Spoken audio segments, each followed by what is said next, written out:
صحابی اور ظالم ہو، حضور کا صحابی اور معاذ اللہ گناہگار ہو، غافل ہو، یہ ہو نہیں سکتا۔ یہ تو ہمارے دین کا اصول ہے کہ حضور کے سارے صحابہ عادل ہیں، ان کی گواہی پر ہم نے قرآن کو قرآن مانا، ان کی گواہی پر حضور کے فرمان کو مانا۔ بھائی قرآن ہم تک پہنچا کتابی شکل میں، تو تابعین کو یہ کس نے بتایا کہ یہ قرآن کی آیت ہے، یہ قرآن ہے، اللہ کا کلام ہے، صحابہ نے، صحابہ کی گواہی تھی وہ۔ قرآن جب جمع ہوا کتابی شکل میں، گواہی کس کی تھی؟ صحابہ کی۔ پھر تابعین، تبع تابعین، آگے محدثین کو، امام بخاری مسلم تک جو حدیثیں پہنچی، تو سب سے پہلے اس امت کو نبی کریم علیہ السلام کے فرامین پہنچانے والے اور یہ بتانے والے کہ یہ حضور نے فرمایا ہے، یہ بتانے والے کون ہیں؟ صحابہ کرام۔ تو ہمارے دین کا جو معیار ہے قرآن اور حدیث، اس کو ہم تک پہنچانے والے، اس کی گواہ یہ صحابہ کرام ہیں۔ لہذا امت کے علماء نے یہ متفقہ اصول دیا کہ حضور کا جو بھی صحابی ہے نا، وہ عادل ہے، وہ خائن نہیں ہے، وہ جب بھی بولے گا دین ہی کی بات کرے گا، اپنی طرف سے کچھ شامل نہیں کرے گا۔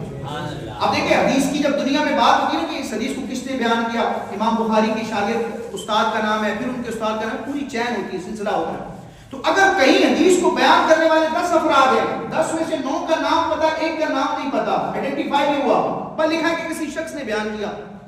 اب محدثین کہتے ہیں تحقیق کرو یہ بندہ کون تھا۔ اگر اس کا نام، اس کے حالات معلوم ہو جائیں کہ بندہ قابل اعتبار تھا، دین کے اعتبار سے، حقیقت کے اعتبار سے، عمل کے اعتبار سے، تو اس حدیث کو قبول کیا جائے گا۔ اور اگر پتہ چل جائے کہ وہ بندہ جھوٹا تھا، اس کا کردار صحیح نہیں تھا، اس کا حافظہ کمزور تھا، اس حدیث کی سند پر پھر کلام ہوتا ہے، اور کئی صورتوں میں پھر حدیث کو لیا ہی نہیں جاتا،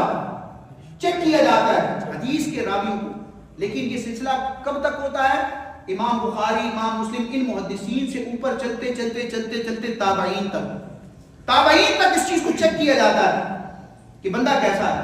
اس کا کردار کیسا ہے، اس کے اعمال کیسے ہیں، اس کا حافظہ کیسا ہے، حدیث کو پہنچانے میں اس کا طریقہ کار کیا ہے، یہ غلطی تو نہیں کرتا، یہ اپنی طرف سے ایڈیشن تو نہیں کرتا، یہ لوگوں کے سامنے جھوٹ تو نہیں بولتا، یہ چیک کیا جاتا ہے۔ یہ ہمارے علماء نے، محدثین نے کام کیا ہے کہ حدیث کی سند میں اگر 15 20 افراد اگر ہر بندے کا ڈیٹا جمع کیا، انہوں نے انویسٹیگیشن کی ہے۔ آج کے ادارے کیا انویسٹیگیشن کریں گے؟ جو ہمارے علماء نے صدیوں پہلے ایک ایک بندے کی پرکھ کی ہے اور حدیث کے ایک ایک فرد اور راوی کے حالات کو کتابی شکل میں جمع کیا ہے۔ سینکڑوں ہزاروں افراد ایسے ہیں جن کے پورے ڈیٹا کو جمع کیا گیا۔ اس وقت انٹرنیٹ کا اتنا انویسٹیگیشن کرنے کے جو اب ہمارے پاس ذرائع موجود ہیں، اس وقت موجود نہیں تھے، لیکن پھر بھی علماء نے محنت کی دین کو محفوظ کرنے کے لیے، حضور کی سنت اور حدیث کی حفاظت کے لیے۔ لیکن یہی علماء جو ایک ایک بندے کی چھانٹ پکڑ کرتے ہیں، یہی سارے محدثین امت کے یک زبان کہتے ہیں کہ حدیث کی سند میں اگر حضور کا کوئی صحابی آ جائے، نام نہ پتا ہو، تعارف نہ پتا ہو، کس کے بیٹے تھے، ان کا معاملہ کیا تھا نہ پتا ہو، بس یہ ثابت ہو جائے کہ اس حدیث کو بیان کرنے والا کوئی ایسا شخص ہے جو حضور کا صحابی تھا، نام نہ بھی ذکر کیا جائے، اس کا صحابی ہونا ثابت ہو گیا، آنکھیں بند کر کے اس کو حدیث رسول مان لیں گے۔